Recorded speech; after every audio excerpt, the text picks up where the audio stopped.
I spent a couple days making talking points to make a guide map of how to present this to you.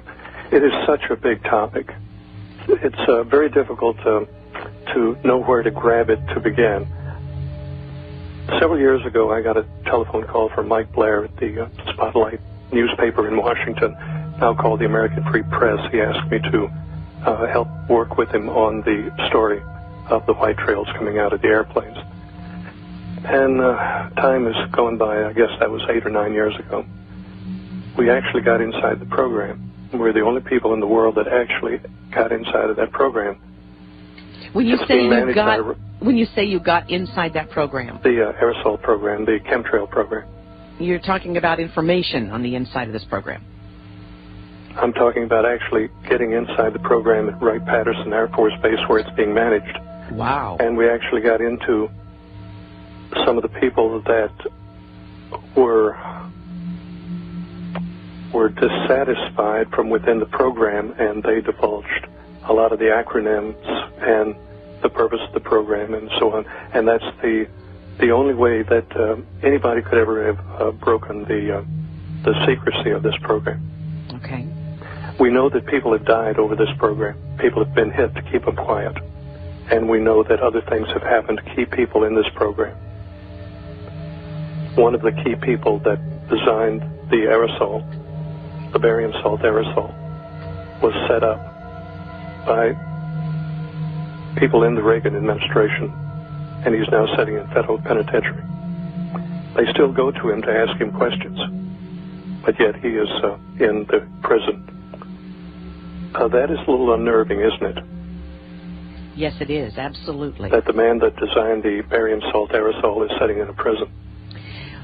Well, it would sort of make sense. Now, before we go any further, let's just define what you believe to be the aerosol crime issue. I mean, just what is this aerosol that we're discussing? I mean, it comes out of aircraft, we believe, or we know, and that is the basis of a program that is set up to not do good to this country, but probably do harm. Now, I remember we had a couple of people on the program recently. You contacted me after that, and you said, Joyce, some of the information was accurate, some of it was inaccurate. But what we do know is there's something in the skies that should not be there. The white trail's not coming out of the engines. It's coming out of aerosol units on the aircraft. In the very beginning, the early days, the aircraft were flying relatively low, 10,000 feet or below, and they were developing the program. They were mostly contract aircraft, mostly CIA aircraft. Now the program has been expanded, and commercial airliners have been outfitted with aerosol units that are controlled through computer systems and satellites to dispense a barium salt mixture. It's a mixture of barium salt, not coming out of the engine. It's coming out of aerosols. And we have checked on information. We do confirm that the name of the project is Project Cloverleaf in the aircraft industry. It is very secretive. It is the most secretive thing I have ever encountered. People have died over this, talking about it. I listened to your broadcast just a few minutes ago. The general was on saying that he is very patriotic and he feels compelled to speak out, and that's exactly the same way I feel. I am very patriotic. I was born before the Second World War. I'm an old guy, and I come from that generation and that mindset. This is my country, and I see my country being dissolved. My country is being destroyed right in front of my eyes, and the people are being hurt, and that's why I consented to be on your radio program today. I know you will remember that you've asked me many times to do this, and I've been very reluctant, but it's time. It's time to speak out and go public with these things. Well, that is correct. I have asked AC to be on this program many, many times, and you do this, I think, with a considerable amount of risk to your own life, do you not? Yes, that's right. So there are people who have lost their lives, people who are now in prison as a result of divulging this information. Now, you were, as you say, very patriotic. You still are very patriotic, and you were doing this out of patriotism, out of love for your country. as I know you are. That's correct. That's correct. You know, Joyce, I'm in Richmond, Virginia, just a few miles from the spot that Patrick Henry stood in 1775. He was talking to Thomas Jefferson, George Washington, George Wythe, and others in St. John's Church. And they were talking about the oppression coming from England at the time. And he was a little put out at them for not deciding a course. And he concluded his speech to them with, I know not what course others may choose, but as for me, give me liberty or give me death. And I think we're approaching a time like that. Mm-hmm. Don't you? Oh, absolutely. There's no question in my mind. I talked with you about a discussion I had with a military member who admitted to me, well, first of all, he did not believe that there was such a program. However, he was stationed at one of the bases where I knew some of the operations were taking place on this aerosol clouding or aerosol dispersion or whatever you want to call it. And I had him go to the person who we knew was in charge at that base at that time. And he did, in fact, confirm that the person that admitted to some of the information that we're about to talk about here, or that some of the information regarding this program. And he was so disillusioned when I talked with this military officer. He said, I am leaving the military, Joyce. I did not believe you when you told me about Gulf War illness. And then he said, I became ill. Then I found out the doxycycline was true. And then now I have found out about this spraying issue. And he said, I can no longer serve the military. Admiral Jeremiah Border, he was the chief of naval operations. He was a Jewish man. He enlisted in the Navy when he was 17 years old, stayed an enlisted man for 6 years, and then went up in the ranks to become the #1 naval officer for the United States Navy. He was chief of naval operations. Well, unexpectedly one night he decided to suicide himself in his house, and he shot himself twice in the chest with a shotgun. That's quite a feat. Yes, it is. Now, he was the chief of naval operations, and he opposed the chemtrail project. Then the chemtrail project started after Admiral Borda was replaced. Jeremiah Borda. He was a dedicated man. He was a sincere man. He was a good man. So you're seeing a picture of how this thing operates. The CIA finances projects with monies earned elsewhere. The monies that go into CIA projects don't necessarily come out of congressional appropriations.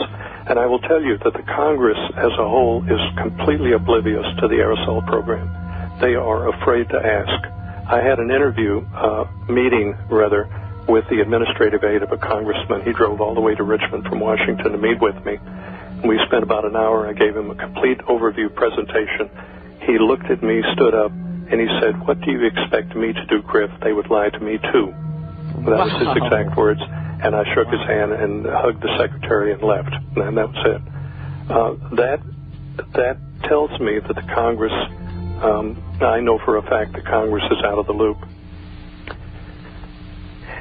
It's not that simple, Joyce. It's a very complicated thing. You must know the people. You must know what they're capable of. You must know their operation, their intent. You must realize that you're dealing with people with no faces that haven't been elected. You don't know who they are. You don't know what they're putting in those aircraft. The security on the substance going into the aircraft, there's very little security on that. Whatever somebody puts in the aircraft is going to come out of the aircraft. That's a real concern. The Environmental Protection Agency has been told to keep their nose out of it. On the state levels, the state various here in Virginia, it's the Department of Environmental Quality. I was told by high people in that they were told to leave it alone. Don't look at it. Don't look at the air quality when it comes to the aerosols. Look at, talk about ozone levels and things like that. Well, you mentioned that you had talked to one congressman, and then you mentioned Representative Kucinich as we were going to the break. Yes, he introduced H.R. 2799, I believe that was it, and it was he was called aside and told to take it out, and he did, and he got very quiet about it. I can't tell you enough that this is a very dangerous thing to get into. It's very dangerous to talk about this. As long as people talk about the normal stuff on the internet, they're okay. The agencies have been told to leave this alone. Now, as in the Watergate and some of these other projects that I mentioned, everybody involved thought they were doing it for some reason, some different reason. They didn't know what it was about. Everybody was going in different directions, and that's the same thing we find here in the aerosol program. The pilots probably don't know what they're doing. The crews that put it in, they have no idea what it was for. We believe that it was sold to governments as global warming fix. We believe that, but it wasn't. Here's what it was about. It was about a sub-program, making a sub-program in a Navy program called the Variable Terrain Radio Parabolic Equation, VTRPE, Function over Land Terrain. That's what it's about. That is what it's about. You've heard all kinds of explanations for 7 or 8 years, but it's for the VTRPE. Why don't you and repeat? It's part of the Radio Frequency Mission Planner. It's a system. It's a computer system, RFMP, Radio Frequency Mission Planner, and the VTRPE programs are a sub-program within that system. And it was first put on the Enterprise and aircraft carriers for battlefield imaging. The system would not work over land terrain adequately, or accurately rather, without creating a ducting of radio waves over land terrain, and they use the mixture of barium salt to do that. And that enables the whole system to function. It is the system that the United States uses in Afghanistan and Iraq and probably will use in Iran and some of the other applications, and that's what it's about. It's about the VTRPE. I see we're running out of time, and there's several things that I've just got to mention to you. Now, within the Navy program, we see DARPA, Defense Advanced Research Projects Agency, and they're into biologicals, and that's where Clifford shines. He has identified many very harmful biologicals coming out of the aerosols. And, of course, you're speaking of Clifford Carnicom, just Clifford so people Carnicom, yes. are aware. And that's carnicom.com. That's CARNICOM.com. We have the greatest admiration for Clifford, and we have admiration for Scott, the weatherman, too. Scott Stevens, he's a man of conviction. We admire him for that. Yes. So DARPA is involved, and DARPA is involved in spraying cities. We caught them spraying Asheville, North Carolina several years ago with a substance called BCTP, developed under one of their contracts at the University of Michigan, and it's an anti-anthrax. So that was one of the first that we saw coming out of the aircraft. They brought them in and sprayed the city. Strange, Art Bell's mother lived in Asheville, North Carolina, and he talked about it on the air, although he didn't fully understand it. We are in a desperate time, and people are oblivious to it. Well, I'm afraid that you're right on the oblivious part, because people cannot believe that this country would do that because of the facade of, oh, we care about your freedom and we're there for you, and we want to provide the most strong military to protect you. And they hate freedom, and that's why they're after us, and all these phony things that we have been fed. But, you know, there is a paper that was done, and I really appreciate receiving this. It was a thesis by Matthew Doggett that, as I understand, is not on the Internet, about the documentation behind what you're talking about here with respect to this project. And I just want to say, ladies and gentlemen, it's called an Atmospheric Sensitivity and Validation Study of the Variable Terrain Radio Parabolic Equation Model, or the VTRPE, as A.C. Griffith was just discussing. Now, can you just help us understand? That's a big title, Atmospheric Sensitivity and Validation Study of the Variable Terrain Radio Parabolic Equation Model. What is, sir, and I have to, excuse me for asking this, but what is VTRPE? It is a sub-program, a computer program within the Radio Frequency Mission Planner system that's key to battlefield operations. It is key. We cannot fight wars without that. We've come to that. As in World War II, you put a man in the field with a gun and say, go shoot him, you know, but today's military operates by a satellite and ground radar. So this system ties into satellite radar and ground radar, and that VTRPE can paint a three-dimension battlefield image over land terrain from a ship 200 miles in the Atlantic or the Pacific. All right, so you say originally it was done to get this three-dimensional battlefield imaging for warships and then for battlefields. Now, how does that translate into something that's going to be negative for our health, though? You're using barium salt and other DARPA aerosols. You're primarily using a mixture of barium salts to make it work over land terrain adequately, accurately. And there are some serious negative effects using barium, and of course a lot of that information is at carnicom.com. What else do you see as being a problem of doing? Now, you're saying that this was an allegedly somewhat innocuous program to try and just do battlefield imaging. That's how it started. Then DARPA got into it, and other agencies got into it, and God only knows where it is now and what's coming out of those planes. You see, I tried to paint a picture hurriedly of the Iranian-Contra, which was a CIA operation, and this pretty much is a CIA Navy operation.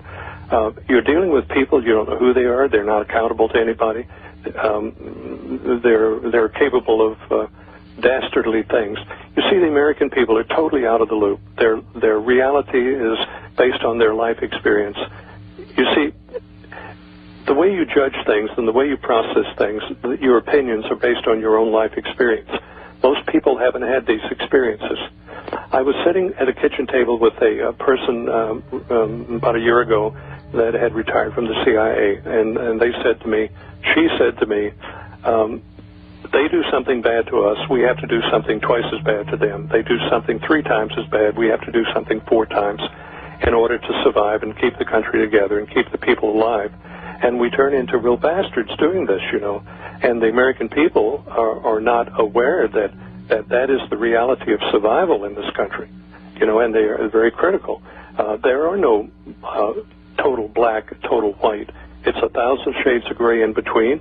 And I dare say if some of the people or you or I were president of the United States and responsible for the lives of 300 million people, we would probably be doing the same things, and we would be criticized just like our government.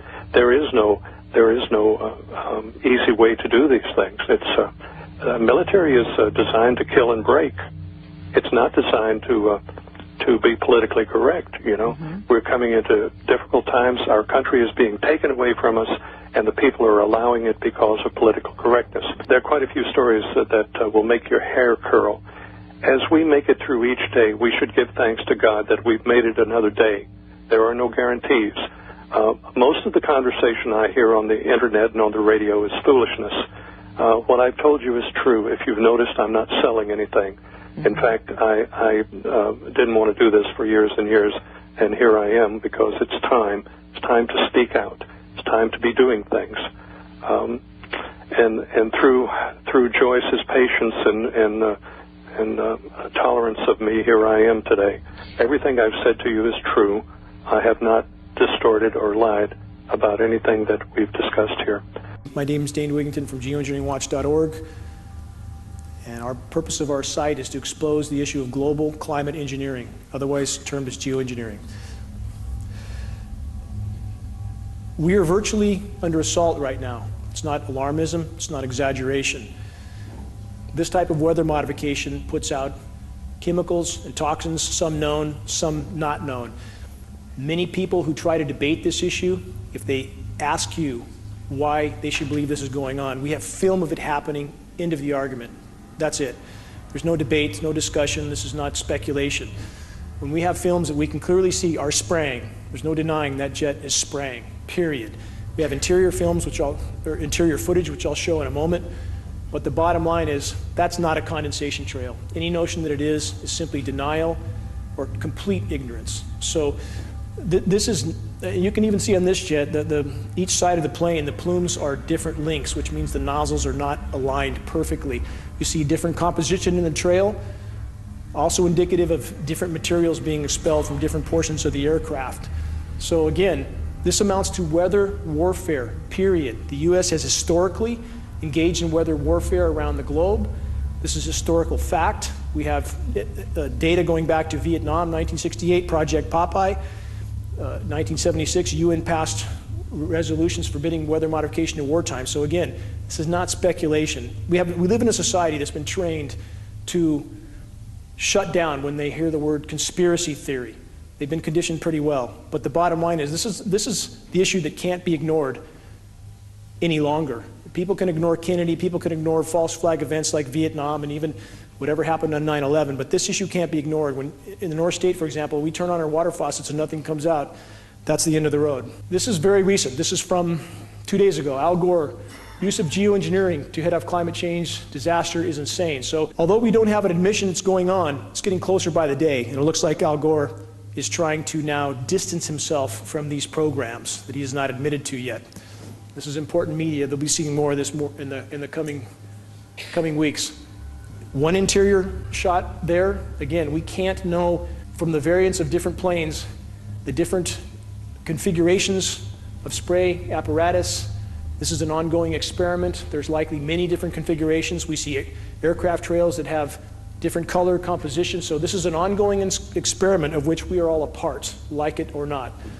Another interior, high pressure tanks. When this image was posted, the sites that initially posted it, a couple of them were taken down. This image appeared to be tried to be taken off the net as quickly as possible, but too many people downloaded it. It's out there now. More configurations. Obviously, there's a whole lot of planes with a whole lot of tanks doing a whole lot of something. So this kind of footage should not be ignored. Clearly, these are what would appear to be passenger planes, most of them with windows. So there appear to be many different types of aircrafts involved in the spraying activities. This is what we have. Again, global geoengineering, the ever-changing experiment, and we are, again, part of that experiment. Russian scholar warns of secret U.S. climate change weapon. We have Russia engaged in this as well. We also have China, and this is one of the reasons why it's so hard to get any sort of mainstream coverage, because the big players are all involved up to their eyeballs. So that's one of the reasons the media coverage is so sparse, but it's coming. What do weather weapons do? They wreak havoc in countries without anybody knowing they're even under assault. In the case of floods, droughts, all of this is a form of weather weaponry and weather warfare. And there is no arguing that we are all a part of weather warfare when our climate is being impacted the way it is right now. Again, countries around the globe, this sort of impact, nobody would recognize as being an assault. And that's what's so prized about weather warfare for the powers that be. Nobody even knows they're being attacked. Bridges, infrastructure, wiped out. You can literally bring a country to its knees. You can bring a state to its knees as well, especially a state that doesn't seem to want to conform too much with the federal government. You can drought them out completely. And that's exactly what's happening in California right now. This sort of drought in Africa has been used for decades. We know these programs have been going on, and their impact in Africa appears to be directly related to bringing countries to their knees and opening up the door for U.S. occupation. You have U.S. boots on the ground in about 156 countries around the globe. Not singling out the U.S. because other countries, again, as I said, are at this as well. Empty reservoirs. This is where California is headed today. I think we all know that. If we reach the end of this year without significant rainfall, we will be in free fall into a cataclysm that's never before been recorded. Our forests are going up in flames. As geoengineering impacts the system from top to bottom, it starts to feed itself. As you cut off the moisture for boreal forests, which are the lungs of the planet, the terrestrial lungs of the planet, and they begin to burn, that feeds into the entire climate cycle and begins to tilt it even further off scale. So this is a non-linear equation. Once it starts to tilt, it tilts faster and faster. These sorts of clouds historically have not been well recorded. Now they are. This sort of sky that many have become accustomed to and think is somehow normal is anything but. This is an aerosol coverage all of you seem to have seen before. And many people have begun to accept this as being natural, but it takes a lot of material to block the sun to that degree, and all that material is settling down on all of us. We're all breathing it in. Anybody who thinks that's commercial traffic is in a different reality. Somebody certainly lost their way up there. Another scene looks like something from another planet. Again, this is something that people, it's come on so slowly that many accept this as being normal and natural when it's anything but. One more scene that we see increasingly around the globe, especially in recent weeks and months. I'll explain why I think this is happening later, but the spraying is definitely increasing around the globe very rapidly. and the effects of that are being felt everywhere. Now, a sky like this is important to examine. Many people would think there's no spraying going on, but if you look closely, you'll see what looks like layers of plasma in the sky. Days with high-pressure domes like we have now over California, this is not uncommon, especially if you look toward the west in the evenings. These shorter trails that are very bright are still aerosol disbursements. They make the sky silvery white. We believe that these sorts of disbursements are related to making the air more conductive, which makes the ionosphere heaters, HARP, of which there are at least 24 around the globe, major facilities and many other smaller ones. It probably makes them more effective to create these high-pressure domes. So even days like this are aerosol saturated skies still. This is a point I want to drive home again because it's imperative in conveying legitimacy with our issue. Semantics matter. It absolutely matters. When people Google chemtrail, this is what they come to, chemtrail conspiracy theory. I have friends with the Union of Concerned Scientists that have tried to clarify this definition by stating that this is a layman's term for geoengineering. When that correction is made, within minutes, it's erased and deleted. They watch this site very, very closely. They want people to Google chemtrails and come to conspiracy theory. On the other hand, if you Google climate engineering, in the first sentence it clarifies that climate engineering is in fact an application of geoengineering. So we have science. And this is what media never uses. These terms they don't use. Our local media here has avoided these terms like the plague because they seem to feel their job is to distract people from the truth. We'll go into that deeper later, but again, semantics, extremely important. Climate engineering, geoengineering. Scientific terms leads people to science, leads to credibility. Who's running things? Psychopaths run the world. This is not an exaggeration. We have 4% of society is clinically psychopathic.